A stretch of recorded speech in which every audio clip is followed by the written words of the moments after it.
Olá, e aí, tudo bem, pessoal, com vocês? Nós vamos dar continuidade ao nosso volume 3, na aula 15. Eu vou trabalhar com vocês aqui algumas questões que elas estão voltadas para a compreensão textual, análise de prova de vestibular. Como assim, professora? Como eu já falei em aulas anteriores, nós não trabalhamos apenas com vocês as questões pautadas na dinâmica da prova do Enem, mas também questões que elas são elaboradas por outras bancas de vestibulares. Portanto, nós analisamos algumas provas, algumas questões. Se vocês quiserem dar uma pausa nessa aula aqui, antes de vocês assistir, é bom, que aí vocês vão lá na aula 15, Língua Portuguesa 1, no volume 3, nós vamos concluir hoje aqui com essa videoaula o nosso volume 3 e passaremos para o volume 4. Se você quiser dar uma pausa, pausou sua aula aqui, vai lá no seu livro, responde as 5 questões de exercícios de fixação, tá bom? Tem exercício de fixação, lá nas páginas 39 até a página 39 e 40, pronto, as 5 primeiras questões. Respondam para mim aí, por favor. Depois voltem aqui comigo na videoaula, para que a gente possa juntos discutir, tá? Algumas questões voltadas para um texto, que ele foi trabalhado esse texto com as 5 questões primeiras, e eu quero que vocês respondam também os exercícios propostos, que as outras 10 questões estão relacionadas ao mesmo texto que nós vamos discutir aqui hoje, nessa videoaula. Nós vamos trabalhar somente as 5 primeiras questões, que são os exercícios de fixação, como eu mencionei anteriormente. Nós vamos trabalhar essas questões na Universidade Estadual do Ceará. Essa prova foi em 2015, tá? O texto, as questões vão estar voltadas para um texto, A Garagem de Casa. Nós vamos já ver aqui, é um texto de Chico Buarque, o irmão alemão. Dessa obra dele, ele retirou esse trecho, tá bom? Então é interessante nós trabalharmos essas questões. Não são questões basicamente de interpretação, mas de compreensão, e essas questões abordam muito a presença da parte gramatical, revendo alguns conceitos aqui, ok? Então vamos lá. Minha gente, nós temos o texto para as questões, postas aqui nos slides, que são 5 questões. Olha só, antes de vocês lerem o texto, de eu ler, aliás, o texto para vocês, que vocês, consequentemente, já responderam as questões, como eu disse, pausazinha na aula, respondam, tá? Vamos ao que menciona o texto. Vamos lá. Esse texto, aqui eu quero que vocês observem aqui comigo, tá bom? Olha, sempre atentem-se vocês às referências bibliográficas. Esse texto é de Chico Buarque, um cantor, mas também ele é escritor, minha gente, tá bom? Chico Buarque é da MPB, mas ele também tem várias obras postas, tá? E publicadas. Ele tem essa obra, O Irmão Alemão. Por que foi dado essa especificação, essa denominação a essa obra dele, que é o que ele vai retratar nesse trecho que nós vamos ler, que é A Garagem de Casa. Vamos então ao que diz aqui. É interessante ler isso aqui primeiro também. A obra O Irmão Alemão, último livro de Chico Buarque de Holanda, tem como móvel da narrativa a existência de um desconhecido irmão alemão, fruto de uma aventura amorosa que o pai dele, Sérgio Buarque de Holanda, tivera com uma alemã, lá pelo final da década de 30 do século passado. Então vocês já vão ver que o texto A Garagem de Casa, ele faz uma mesclagem de fatos da realidade, e aí ele traz para a ficção. Então dá para vocês perceberem porque ele colocou o título Irmão Alemão. Então o pai teve um caso extra fora do casamento e, portanto, como essa mulher alemã, teve esse irmão. E aí ele diz, exatamente quando, nessa época aqui, o pai, lá pelo final da década de 30 do século passado, exatamente quando Hitler ascende ao poder na Alemanha. Esse fato ele é real. O jornalista, historiador e sociólogo Sérgio Buarque de Holanda, que é o pai, foi o pai de Chico Buarque, na época, solteiro, deixou esse filho na Alemanha. Na família, no entanto, não se falava no assunto. Chico teve, por acaso, conhecimento dessa aventura do pai em uma reunião na casa de Manuel Bandeira, né? Manuel Bandeira da primeira fase aí do modernismo, por comentário feito pelo próprio Bandeira. Então, assim, na realidade, eu acho que eu mencionei aqui um pouquinho antes que foi um caso extra, não foi. O pai era solteiro ainda e eles ficaram naquela ânsia de conhecer, por exemplo, quem era esse irmão. Ele denominou o irmão alemão, ok? Então, vamos lá. Foi em torno da pretensa busca desse pretenso irmão que Chico Buarque desenvolveu sua narrativa ficcional, que é um romance mais baseado em fatos reais. Então, é uma mistura de ficção e realidade. Sobre a obra, diz Fernando de Barros e Silva, né, um crítico: o que o leitor tem em mãos não é um relato histórico.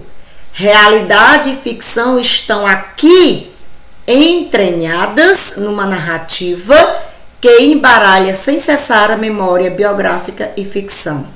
Então, aqui já lhe dá alguns caminhos, alguns indícios para quando você for ler um trecho aqui, tá bom? Então, vamos lá. O que é que diz o trecho dele? Eu até não coloquei aqui, mas o título é A Garagem de Casa. Com o portão enguiçado e no convite a ladrões de livros, a garagem de casa lembra uma biblioteca pública, permanentemente aberta para a rua. Mas não são adeptos de literatura os indivíduos que ali se abrigam da chuva ou do sol a pino de verão. Ou seja, não eram pessoas que gostavam de ler. Aí ele diz quem são essas pessoas. Esses desocupados matam o tempo jogando porrinha ou lendo jornais velhos que mamãe amontoa no canto, sentados nos degraus do escadoto com que ela alcança as prateleiras altas. Já quando fazem o obséquio de me liberar o espaço de tempos em tempos, entro para olhar as estantes onde há de tudo um pouco, em boa parte remessas de editores estrangeiros que têm apreço pelo meu pai. O pai dele gostava muito de ler, né? No reduto de literatura tão sortida, como bem sabem os habitués de sebo, fascina a perspectiva de por acaso, dar com um livro bom. Ou by surreptite, como dizem os ingleses. Não sei ler inglês, péssima no inglês, mas tudo bem, me perdoe. Dizem os ingleses, quando na caça a um tesouro, se tem a felicidade de deparar com outro bem, mais precioso ainda. Hoje revejo na mesma prateleira velhos conhecidos, algumas dezenas de livros turcos ou búlgaros ou húngaros que papai é capaz de um dia querer destrinchar. Também continua em evidência o livro do poeta Romeno Eminescu, que papai ao menos tentou ler, como é fácil inferir das folhas cortadas à espátula. Há uma edição em alfabeto árabe das 1001 Noites que ele não leu, mas cujas ilustrações admirou longamente, como denuncia os filetes de cinzas na junção das suas páginas coloridas. Hoje, tenho experiência para saber quantas vezes meu pai leu o mesmo livro. Posso quase medir quantos minutos ele se deteve em cada página. E não costumo perder tempo com livros que ele nem sequer abriu. Sabe por quê? Porque ele confiava, minha gente. Se o pai leu, então, consequentemente, ele confiava, tinha respaldo. Então, não precisa ler. Se o livro está assim, é porque realmente o livro é bom. Ele acreditava naqueles livros que, porventura, o pai nem sequer abriu para ler, pois ele acreditava que realmente era um livro muito bom. Entre os quais, uns poucos eleitos que mamãe teve o capricho de empilhar numa ponta de prateleira, confiando numa futura redenção. Muitas vezes a vi de manhãzinha compadecida dos livros estatelados no escritório, com especial carinho pelos que trazem a foto do autor na capa e que papai despreza. Parece disco de cantor de rádio. Então aqui, minha gente, nós vamos às questões. Mas é um relato muito simples. A garagem de casa dele, né? Se tornou como se fosse uma biblioteca, mas quem de fato frequentava não eram totalmente os adeptos, eram pessoas que iam lá para ler os jornais. Então ele vai discorrendo sobre um momento muito cotidiano, né, da vida real dele e mistura com a ficção, tá? É tanto também que vocês observaram que todo o texto dele é marcado com verbos no presente. É o que vai já pedir a primeira questão. Lendo o texto com atenção, olha só, acompanhem aqui comigo. Lendo o texto com atenção, verifica-se que quase todos os verbos estão em quê? Todos os verbos estão no presente do indicativo. Mas por que, professora? Se é uma obra, já foi escrita, publicada, e por que ele usou verbos no presente? Existe um motivo pelo qual, amparado por essa constatação, assinale o que estiver correto sobre o enunciador do texto, que é quem fala no texto. Vamos lá. Letra A. Por que ele usou? Ele enuncia, isto é, expressa-se de um lugar no passado, valendo-se de lembranças. Mas aqui diz que é no presente. Aí olha só, as letras são parecidas. Letra B, ele anuncia de um lugar no presente, observando o que acontece à sua volta. C, ele anuncia de um lugar no passado. Então eu tenho duas alternativas aqui, pessoal, fazendo menção no passado. Não, nós observamos que há o maior número de recorrência de verbos no presente. Só existe a poucos momentos, alguns relapsos que ele coloca verbos no passado, para rememorar alguma coisa da época, tá? Mas ele, então, elimina a letra A e a letra B, a letra A e C, desculpe, porque verifica-se que quase no comando já te deu um indício, minha gente. Já diz que todos os verbos estão no presente indicativo. Então, elimine o que diz que está no passado. E eu tenho, portanto, a letra B e a letra D. A letra B diz assim, ele anuncia de um lugar no presente, é verdade, observando o que acontece à sua volta. É isso? Ou, letra D, ele anuncia de um lugar no presente, criando a ilusão de que escreve enquanto vive. Mas ele dá essa impressão, minha gente, tá? Que é como se aquele momento que ele tá escrevendo o texto, tá? Ele cria aquela ilusão de que escreve enquanto ele está vivendo a situação. Tá? Então, ele escreveu no presente, não foi só para observar o que acontecia à sua volta, não. É para criar em nós essa ilusão de que o que acontece, ele escreve enquanto ele está vivendo. Então, está acontecendo naquele momento em que a garagem da casa dele se transformou em uma biblioteca, então ele vai relatando lá, contando a história, naquele momento, como se ele estivesse vivenciando e escrevendo, vivenciando e escrevendo. Portanto, a questão 1, essa questão aí caiu na Universidade Estadual do Ceará, em 2015. A questão 1, gabarite comigo a resposta é a letra D. Inclusive, as questões eu tenho a letra A, B, C e D. Ok? Vamos lá. Segunda questão.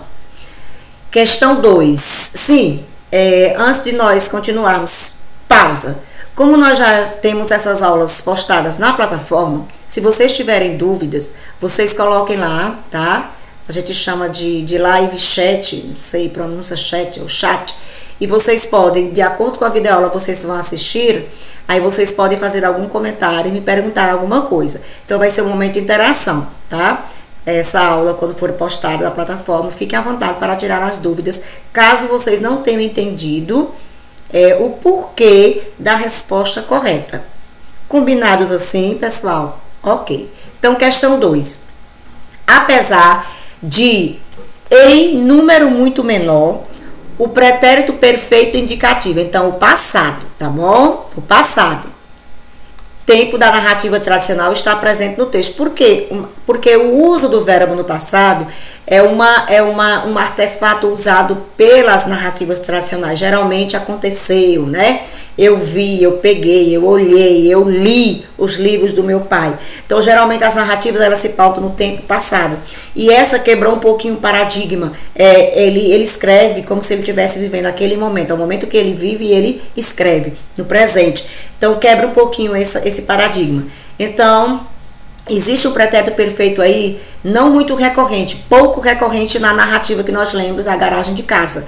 Inclusive, ele traz aqui, tentou ler, leu, admirou, leu, deteve, abriu e teve. Assinale o que estiver correto sobre as formas verbais destacadas. Por que que em algum momento, ou poucos momentos, ele ainda colocou, ele se remeteu ao uso de verbos no pretérito do pretérito perfeito do indicativo, ok? Eu quero lembrar também para vocês que essas inferências feitas aqui de linha 28, linha 32, linha 40, essas inferências não são as mesmas aí do livro de vocês, tá bom? De acordo com o que eu fiz aqui na minha moldagem do texto, não coincide com a de vocês, porque quando a gente coloca o texto nos slides, geralmente não é na mesma configuração. Então, a configuração, quando eu coloquei aqui nos slides, é diferente, então não bate com as linhas de vocês, mas é a mesma questão, tá bom? De repente você vai dizer, puxa vida, a professora está dizendo que isso na linha 30 e aqui tá na linha 40, não tem problema. Foi a minha configuração que não bateu, eu tive que enumerar as linhas conforme a minha configuração. Entendidos? Ok. Então, vamos lá. Assinale o que estiver correto sobre as formas verbais destacadas. Que formas verbais eu destaquei? As formas verbais aqui do passado. Porque nós vimos na primeira questão que o texto todo, a narrativa, ela é pautada em verbos no presente. Inclusive, o motivo pelo qual nós já respondemos a questão. Então, vamos lá. São formas verbais do passado que indicam estar o enunciador na velhice, recordando fatos da juventude. Não, quem conta a história aqui não diz que está na velhice, tá? Muito pelo contrário, fez menção à época em que o pai, né, viveu e tal, foi adolescente e tal, teve um filho, aí depois ele começa a escrever, ele não está basicamente na velhice não, tá bom? Digamos assim, quem escreve o texto, o enunciador do texto. Letra B. São formas verbais que, estando no passado, fazem contraponto a outras formas verbais do texto, as quais indicam outro tempo e revelam certa confusão mental. Minha gente, não gera certa confusão mental. Todo mundo, ao ler o texto, compreende de forma bem contundente o que o texto quer dizer, tá bom? Letra C. São formas verbais no passado, a gente está só reafirmando, que mostram o enunciador, que enuncia do presente, de vez em quando recordando fatos de um passado próximo. É verdade. Então, ele colocou essas expressões verbais no passado, com pouca recorrência, mas isso nos remete a quê? A recordar um pouco de um fato bem próximo. Não estava muito distante de nós, estava próximo de nós, tá? Então, aqui no comando da questão é para assinalar o que estiver correto sobre as formas verbais destacadas, que são essas que foram postas no texto, que são verbos no pretérito perfeito indicativo, ou seja, no passado, digamos assim, no passado comum. E a letra D diz assim: essas formas verbais do passado que indica estar o enunciador falando em um tempo posterior à morte do pai. Não basicamente, porque ele indica estar o enunciador falando em um tempo posterior, tudo bem que o pai já havia morrido, mas não um tempo muito posterior, porque ele retrata toda a situação como se estivesse no presente. Portanto, nós temos aí, pessoal, a resposta correta, condizente com o motivo pelo qual foi usada essas formas verbais no passado, e a resposta letra C. São formas verbais no passado que mostram o enunciador, que enuncia do presente. De vez em quando ele relembra, ele recorda fatos de um passado próximo. Então, portanto, eu teria a resposta aí, gabarite comigo, a resposta letra C. Vamos só voltando para ratificar, tá bom? Nós só temos a letra A, B, C e D. Então, questão 2, exercício de fixação aí de vocês. A resposta correta é letra C, tá bom? Resposta letra C. Vamos lá. Questão 3, Universidade Estadual do Ceará. Mas não são adeptos de literatura os indivíduos que ali se abrigam da chuva ou do sol a pino de verão. Quando ele diz assim, não são adeptos, tá? Pode até ter alguma ideia implícita, mas não são adeptos de literatura. Se eles não são adeptos de literatura, por que ele colocou o mas? Para dizer que existe uma ideia que existem pessoas que são adeptas, tá? São adeptos ou adeptas de literatura, mas esses lá no texto diz que não são, porque eles gostam de jogar baralho, algum joguinho, eles querem ler jornal velhos, que a mãe dele empilhava lá nessa biblioteca, tá? Que era de uso comum do pai, o pai gostava demais de ler, tanto que ele conta toda uma história interessante, né? Talvez até um dos motivos que o levou, talvez não, com certeza um dos motivos que o levou a gostar tanto da literatura, o Chico Buarque de Holanda, a escrever algumas obras, né? Eu, por exemplo, li o Chapeuzinho Amarelo, essa obra é escrita por ele, li na universidade, onde nós fizemos inclusive um contraponto, né? Entre Chapeuzinho Vermelho e Chapeuzinho Amarelo, tipo um júri simulado para saber qual seria a melhor equipe ao expor e defender a obra Chapeuzinho Vermelho e Chapeuzinho Amarelo, que é de Chico Buarque, ok? Então vamos lá. Mas não são adeptos de literatura os indivíduos que ali se abrigam da chuva ou do sol, ou o sol a pino de verão. O mas que inicia o período introduz uma oposição. Pronto, nós já sabemos isso. Então, mas sentido contrário, tá bom? Então, qual é o sentido contrário das pessoas que não são adeptas da literatura? Tá fácil. Só que no texto não foi dito explicitamente isso, não. Não foi dito. Mas aqui é uma ideia implícita, tá por trás das entrelinhas. Mas os que não são adeptos de literatura, então, se foi usado o mas, dá a ideia contrária. Então, olha só. O mas que inicia o período introduz uma oposição para quê? A ideia, letra A, explicitada na superfície textual, de que o portão da garagem está enguiçado. mas esse mas aqui não faz referência ao portão enguiçado, tá? Letra B, a ideia implícita, então a ideia não está explicitada, tá bom? A ideia implícita de que os frequentadores de uma biblioteca são adeptos à literatura, mas é isso mesmo, tá bom? Vocês podem até voltar aí ao texto de vocês e releiam, tá? Então, não está, antes do mas, não tem nada que faz referência de oposição explicitamente. Essa oposição, esse sentido contrário foi posto como uma ideia implícita. Ou seja, qual é o contrário dos que não são adeptos? Os que são adeptos. Então, nós teríamos aqui a resposta correta, letra o quê? Letra B. Na letra C não teria nenhuma inferência correta. Que esse mas, que inicia o período, introduz uma oposição à expressão ladrões de livros. Não. Tá? Até aqui foi usado não no sentido denotativo, né? Mas no sentido conotativo. Tá? Ganhou-se aqui uma nova semântica.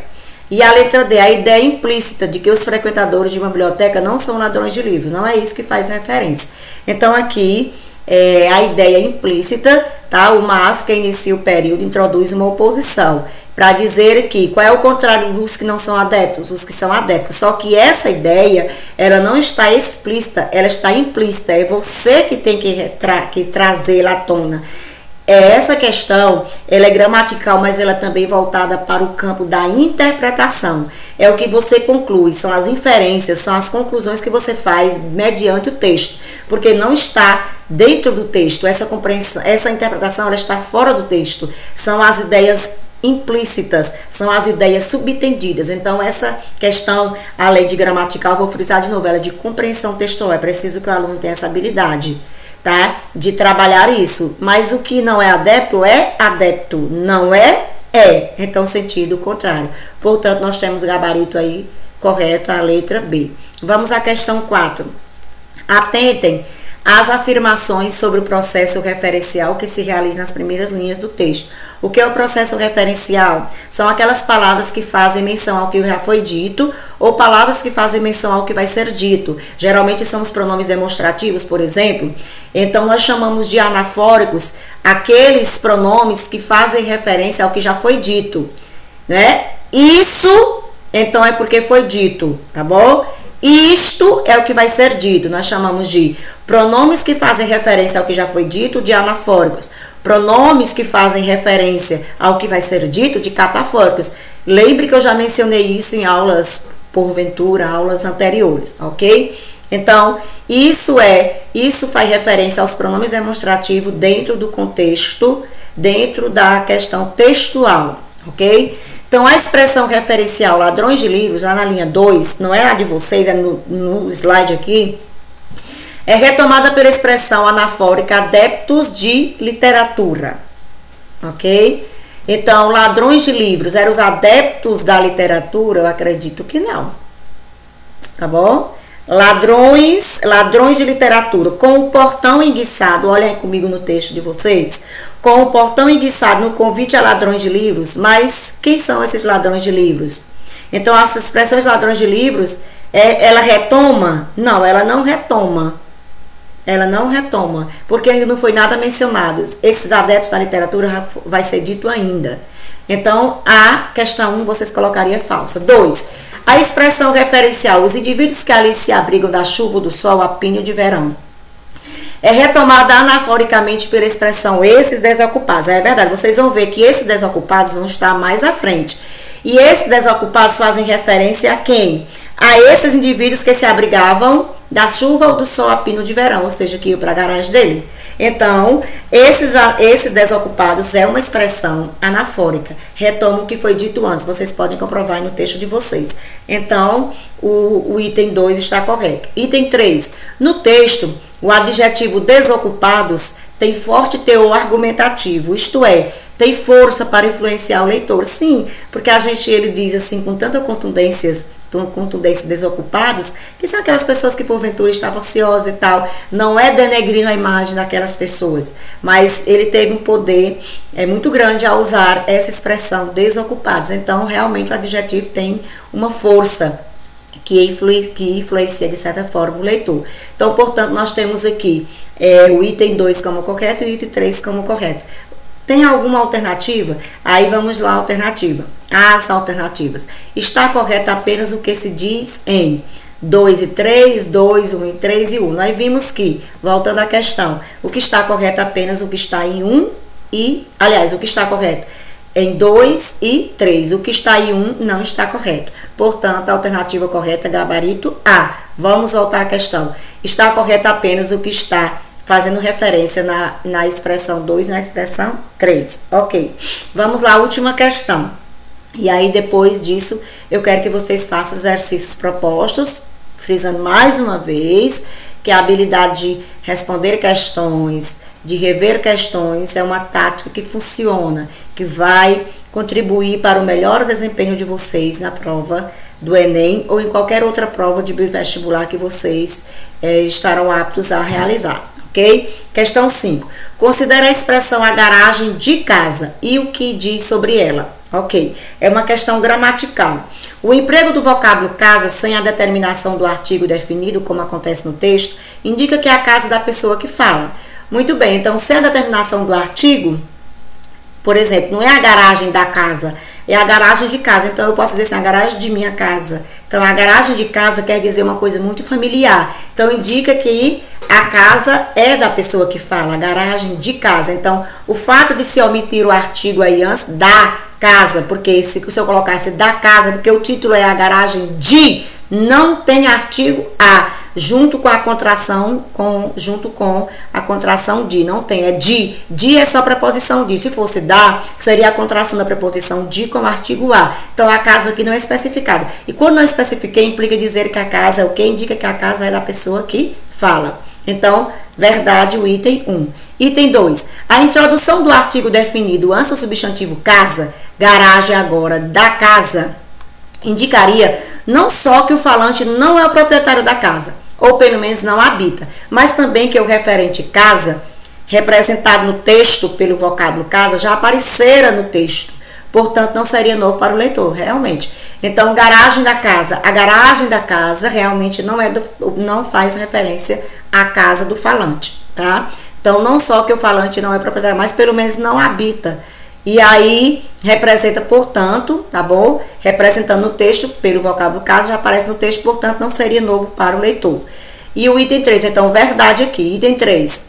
A introdução do artigo indefinido antes do substantivo casa. Olha aqui, minha gente, isso aqui é estudo da categoria gramatical artigo. A gente acha muito fácil, mas o fato de eu colocar o é diferente de eu colocar A determina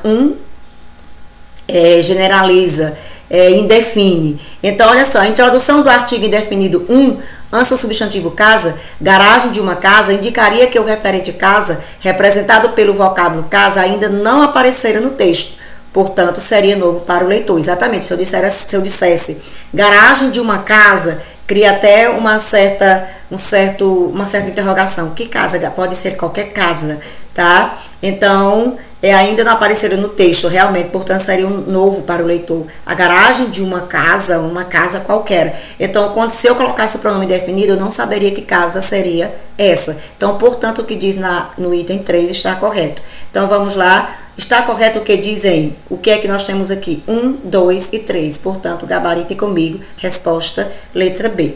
Então, pessoal, nós concluímos aqui a nossa videoaula do nosso pré-ENEM, da área de conhecimentos de linguagens, com a professora Rosilene, e que vocês continuem na mesma rotina, estudando, fazendo as atividades propostas, e o que a gente sempre deseja que vocês tenham êxito, bons estudos, que vocês tenham sempre sucesso, ok?